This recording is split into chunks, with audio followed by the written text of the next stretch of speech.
When I did it, I was very stressed out. When they first brought it in, they had like a 3 strikes and you're out rule.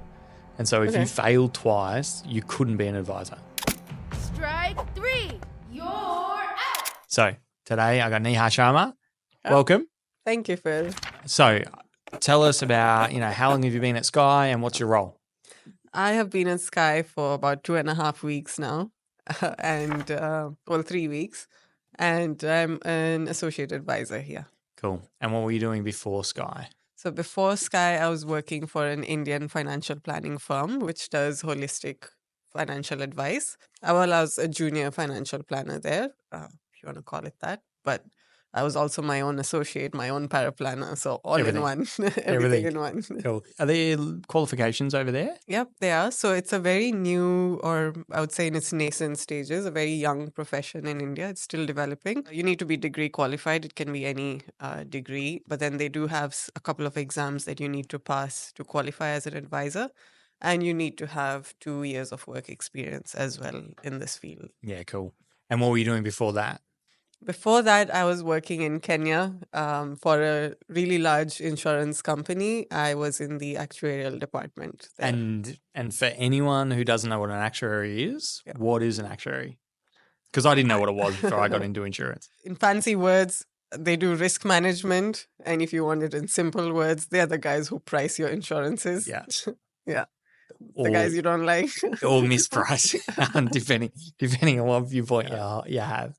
Yeah. And so why financial advice? Why not continue to do actuary? I'm not sure that I saw myself becoming an actuary, 15, 20 years down the line. I kind of missed that personal touch with people. I wanted to I'd seen my parents go through life, even though they did very well for themselves financially. I just feel that if they had a good financial advisor in their corner, there's a lot of potential that they could have maximized on regarding their finances. So this is something that I wanted to help others with. And the actuarial job, it was more of a back-end job with very minimal interaction with customers, with people. So that's the shift that I was looking for. I think I would be more fulfilled as a financial planner. Yeah. Yeah. It's just math is actuarying. It's a lot of math, but the computers do the math for you these days. It's just Excel spreadsheets. Yeah, cool. A lot of spreadsheets. All right. So, honesty system. Why Skye? Why did you choose to come work at Skye? Honestly, the remote job was very attractive for me. I love working remotely. I really want that flexibility. And also, I had stalked you guys quite a bit online, and you all seem like a fun bunch of people. And now you're here, you realise it's not the case. No, it is. It very much is. Look at your shirt. Look at your hair. Some say fun, true. others say stupid. That's to okay. me, it's fun. Yeah. It makes life really enjoyable. Yeah. And so you worked most of your professional life in Kenya. Yes, that's right. And so, I asked you this question the other day. What are the major kind of differences, like culturally, between, professional life in Kenya versus Australia? So Kenya is generally quite conservative. Even their culture outside of work is a bit on the conservative side compared to Australia. But professionally, the company that I was with, it's the largest insurance company in East Africa, I would say. So pretty old school. Everyone's in a suit and tie there. It's not as laid back as it is here. That's one major difference. Although I didn't mind it as much. All companies have their pros and cons. All places have their pros and cons there. Yeah, I think it's just a shift in the culture, the way people talk, the way they speak to each other, the way we interact with our clients. I think there it would be in a much more formal setting than it is here. Yeah. And why insurance advice? So why not like holistic advice? I think we're still providing really great value to clients, even if we're doing just insurance advice. It's still a big part of, the overall financial planning. I've, working for a holistic advice firm previously, I did see that there was a gap there. Like we would recommend clients to take out insurance, but we wouldn't do a really in-depth analysis on what kind of insurances they should take and how much exactly. And I could see that that's a lot more Not a lot more, but it does involve a lot of work there. Maybe the team at the time didn't have the capacity to do that, but if a company like Skye is stepping in and doing that work and providing that value to clients, I think it's great. Yeah. I'm a big believer in specialization. I think I think being able to, like, we spend an hour, because you've been in some advisor meetings, jumping in with client meetings. Yeah. Like, it's an hour long, and it sometimes doesn't feel like it's long enough still. Like, the advisors have been very, careful in going, how do we make sure we not overwhelm the client with too much information, but educate them and empower them to make a decision? And I think about back when I was doing holistic advice and going, okay, we've got to talk about investments, super, why are we moving super funds, and explain all of that, hoo-ha, and insurance is often it's kind of we need to have it. This is the cost. Let's go ahead. But now specializing in it, we spend so much time and detail going through that. And so in terms of, you've done your study, what does your career look like moving forward? Well, for now, I think my next goal is to pass the financial advisor exam here in Australia so that I can qualify.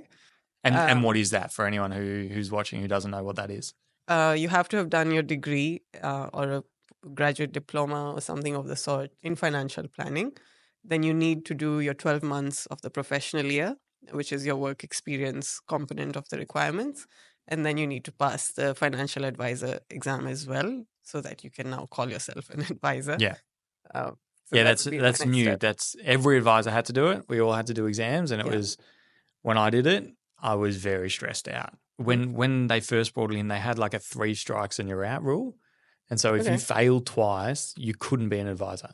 Oh. And it was like stressful. Like, I remember doing the first one thinking, I didn't study because I'd been an advisor for a long time. I thought, I should know everything. I should be okay. And didn't study, but still being really nervous going, if I fail this one and then fail again, I can't be an advisor. Fortunately, they've changed the rules, so you can do it multiple times and you can sit it, which also I think they've actually made the exam a bit harder than what it was initially now that you can do multiple. Do you have plans of when you're going to do that exam? Because I think you can do it early. You can kind of do it whenever. Even through your degree, you can still do that exam. I believe when you're towards the end of your degree, like in the last year of your degree, you can do it then. So I think I'd want to do mine this year for sure. I think the next sitting will probably be in November. So that's when I'd want to do mine. Yeah, cool. Is there anything at Skye that is most surprising that you didn't expect coming in? Honestly, no. No, nothing surprising. I think it's extremely surprising. Anything like, just you were like, I thought they were going to be some way, but they're a little bit different. Okay, this is something I think I'd mentioned to you and Trent as well. You guys have been super helpful. So just to inform those watching, I'm from outside Australia. I just moved back here a couple of weeks ago, and Trent and Phil have been amazing in helping me settle in, getting me a place to stay, a car that I could borrow to move around. And I haven't seen this with, anywhere else, this kind of help being offered. And it makes me believe that, yes, when you say we are one team, like, you truly mean that. Got it. I do. That wasn't the intention of the question. It was more, I wanted to hear some bad things. I wanted to hear, like, what are we worse than you thought we were going to be? If I find something, I'll definitely let you know. Right. That's not as exciting, but cool. Well, thank you very much. Actually, I did have a question. You just mentioned before about Toastmasters, about doing that. Why did you? How does it work? Do you just sign up and go to Toastmasters once a month? And if so, why did you do it? So they have clubs all over the world. So you can find one near where you stay or work, and different clubs will have different frequencies of when they meet. Could be once a week, once in a fortnight. The reason I joined Toastmasters was because I was looking for something else to do that's not involving spreadsheets. Yeah. Something a bit challenging. I used to have stage fright when I was younger, and it's just something I thought maybe I should learn to get over, build some confidence in speaking to people, improve my fluency in the English language. Yeah. Because whereabouts did you do it? In Kenya. Yeah, okay. And it was all English speaking in Kenya? Yeah. English speaking. Yeah. Yeah. Well, it's definitely helped you here because I asked you to come and film this about 5 minutes ago. So I appreciate you taking the time to talk about your role and your experience at Skye.